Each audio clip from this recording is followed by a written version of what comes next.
اور جب حضرت عمر رضی اللہ عنہ نے حضرت علی سے کہا ہے علی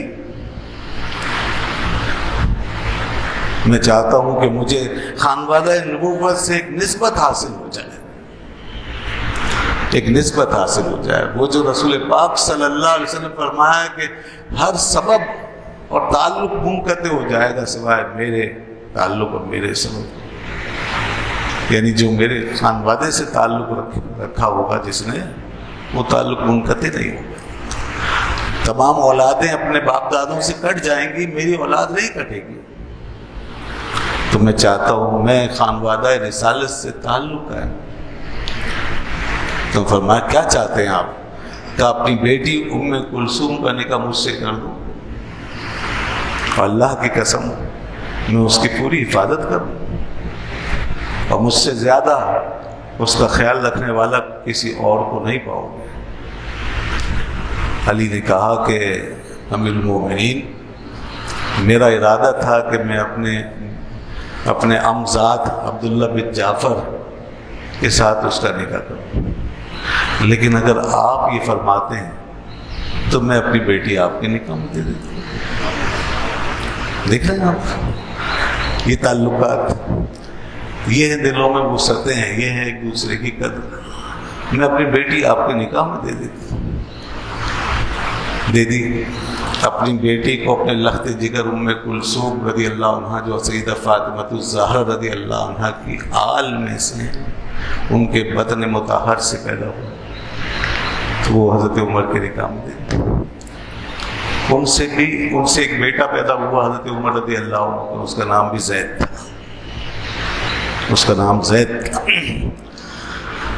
پھر حضرت عمر رضی اللہ عنہ مہاجرین، اکابرین مہاجرین کے درمیان گئے، مہاجر جو بزرگ صحابہ تھے ان کے درمیان گئے اور کہا کہ کیا مجھے مبارکباد نہیں دو گے؟ لوگوں نے کہا کہ امیر المومنین کس بات کی مبارکباد چاہتے ہیں؟ کہا علی کی لخت جگر سیدہ زہرا فاطمہ الزہرا کی بیٹی رسول پاک صلی اللہ علیہ وسلم کی آل میرے گھر میں آ گئی ہے، میرے گھر میں آ گئی ہے، رسول خدا کی آل سے مجھے نسبت ہو گئی ہے، حضور کے گھرانے سے میرا تعلق جڑ گیا ہے، مجھے مبارکباد نہیں دو؟ اور لوگوں کیا رسول اللہ نے یہ نہیں فرمایا کہ سارے تعلقات ٹوٹ جائیں گے سوائے میرے رشتے اور میرے تعلق؟ تو میں نے اس نسبت کے لیے اس گھرانے سے تعلق چھوڑا۔ اللہ یہ تھے حضرت علی رضی اللہ عنہ، اور یہ تھا ان کے ساتھ تعلق دیگر مومنین کا۔ اور کیوں نہ ہو، ایک طرف اہل بیت کی نسبت حاصل ہے اس ذات کو، اور دوسری طرف ان کی اپنی ذات مجمع کمالات، ان کی اپنی ذات جو ہے وہ خود مجمع کمالات۔ اللہ نے ان کو بہت سارے بے شمار فضائل و مناقب عطا فرمائے، بے شمار خصوصیات سے اللہ نے ان کو نوازا، اور کتنی احادیث میں رسول اللہ صلی اللہ علیہ وسلم کی شان کا ذکر فرمایا ہے۔ ان کو ہاشمی ہونے کا شرف حاصل ہے، وہ قریشی بھی ہیں، ہاشمی بھی ہیں، مطلبی بھی ہیں، حضور کے ساتھ اتنے قریب ہیں نسب میں۔ پھر رسول خدا صلی اللہ علیہ وسلم کے چچا زاد ہیں۔ پھر گھر کا تعلق ایسا کہ یک جان دو غالب، وہ دو گھرانے دو کیا تھے، گویا ایک ہی تھے۔ حضور نے وہاں پرورش پائی علی کے گھر میں، اور علی نے یہاں پرورش پائی حضور کے گھر میں۔ رسول اللہ صلی اللہ علیہ وسلم کے ساتھ دیا علی کے والد نے، ابو طالب نے، ہمیشہ ساتھ رہے، کھڑے رہے اور دشمنوں سے لڑتے رہے۔ اور پھر علی کو گود لیا رسول اللہ صلی اللہ علیہ وسلم نے، اور رکھا، پالا، تربیت فرمائی، اور گھر کے اندر ان کو اپنی صحبت عطا فرمائی ہے۔ تو علی کتنے خوش قسمت ہیں، سبحان اللہ۔ یہ نسبت حاصل ہوئی انہیں بچپن میں، اور بچوں میں سب سے پہلے جس نے اسلام قبول کیا وہ علی شیر خدا ہے۔ سب سے پہلے بچوں میں جس نے اسلام قبول کیا، کلمہ پڑھا، پورے خاندان کے سامنے تمام خاندان کے بڑے بڑے لوگ، حتیٰ کہ جو کام ابو طالب نہیں کر سکے وہ علی کر گئے۔ ابو طالب آخری وقت تک کلمہ نہیں پڑھ سکے، ان کی قسمت میں ایمان نہیں تھا، وہ اسی طرح دنیا سے چلے گئے۔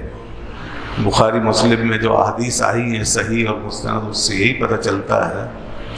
لیکن علی بچپن میں ایمان لے آئے، اور اس موقع پہ ایمان لائے جب سارے خاندان قریش کی زبانیں بند تھیں اور وہ سوچ بچار کر رہے تھے، بلکہ مخالفت پر تلے ہوئے تھے۔ علی نے ببانگ دول کلمہ پڑھ کے اعلان کیا، یا رسول اللہ میں آپ پر ایمان لاتا ہوں، یہ نہیں لاتے نہ لائیں، میں لاتا ہوں، یہ آپ کا ساتھ نہیں دیتے میں آپ کا ساتھ دوں گا۔ اللہ بھائی 10 سال کا بچہ کھڑا ہو کر کے اعلان کر رہا تھا، اور ادھر قریبی عزیز تھے، چچا تھے، دیگر حضرات تھے، خاندان کے لوگ تھے، وہ خاموش تھے۔ حضور نے فرمایا اے خاندان قریش، اس بچے کی بات مانو، یہ جس راستے پہ جا رہا ہے تم بھی اس پہ چلو۔ اس پر انہوں نے تمسخر اڑا دیا، حالانکہ بات تو یہی تھی، راستہ تو علی کا ہی تھا، جو علی نے انتخاب کیا تھا، ایمان کا راستہ، اسی پہ چلنا تھا، اسی پہ نجات تھی، اس لیے حضور نے فرمایا اس پہ چلو۔ پھر حضرت علی کو ان قرابتوں کے ساتھ ساتھ اہل بیت کی نسبت حاصل، ایک قرابت وہ حاصل ہے جو پہلے سے خاندانی طور پر آپ کے حصے میں آئی۔ پھر جب نبی کا گھرانہ تیار ہوا ایمان کی آغوش میں، ایمان و عرفان کی آغوش میں اور نبوت کی آغوش میں، جب اسی قریش کے بیچ اور اسی بنی ہاشم کے درمیان رسول اللہ کا اپنا گھر بنا، جس کو اہل بیت کہتے ہیں، علی اس کا بھی حصہ ہے، جس کو رسول اللہ نے فرمایا اللہم ہؤلاء اہل بیتی، اے اللہ یہ میرے اہل بیت ہیں، ان سے رجس کو دور کر دے، ان کو پاک کر دے۔ قرآن پاک کی آیت کے مطابق آپ نے یہ بات ارشاد فرمائی۔ پھر علی اہل ابا میں ہیں۔ اہل ابا کا مطلب کیا ہے؟ ابا کہتے ہیں چادر، تو اس نسبت سے آل ابا، اہل ابا کے بجائے آل ابا کا لفظ استعمال ہوتا ہے، آل ابا، چادر والا۔ یہ چادر بھی وہی ہے جسے تان دیا تھا حضور نے نفوس کے سروں پہ، اور فرمایا تھا اے اللہ یہ میرے اہل بیت ہیں۔ تو یوں چادر والے، آل ابا، اہل بیت، آل ابا، اور پھر اسی طرح آیت تطہیر میں داخل لوگوں میں حضرت علی ہے۔ اللہ اکبر۔ ہجرت کی رات جو شخص آنکھ بند کر کے رسول اللہ کے بستر پہ اس طرح لیٹ گیا کہ اب اسے کوئی فکر نہیں تھی کہ میرا کوئی بال بھی بھیگا کر سکے گا، حضور کے ایک اشارے پہ، جسے کوئی خوف نہیں ہے، حالانکہ دشمن چاروں طرف چھایا ہوا تلاش میں تھا، غلط فہمی میں بھی کوئی واردات ہو سکتی تھی کہ حضور کا بستر ہے، خطرے کی جگہ ہے، مگر حضور نے فرمایا علی تم یہاں لیٹو، میں اللہ کے حکم سے جاتا ہوں اور تم میرے پیچھے امانتیں ادا کر کے پھر آ جاؤ۔ علی کو یقین تھا کہ رسول اللہ نے جب ذمہ داری سونپی ہے تو پھر کون مائی کا لال ہے جو مجھے روک سکے گا۔ یہ ان کا ایمان تھا، یہ ان کا یقین تھا۔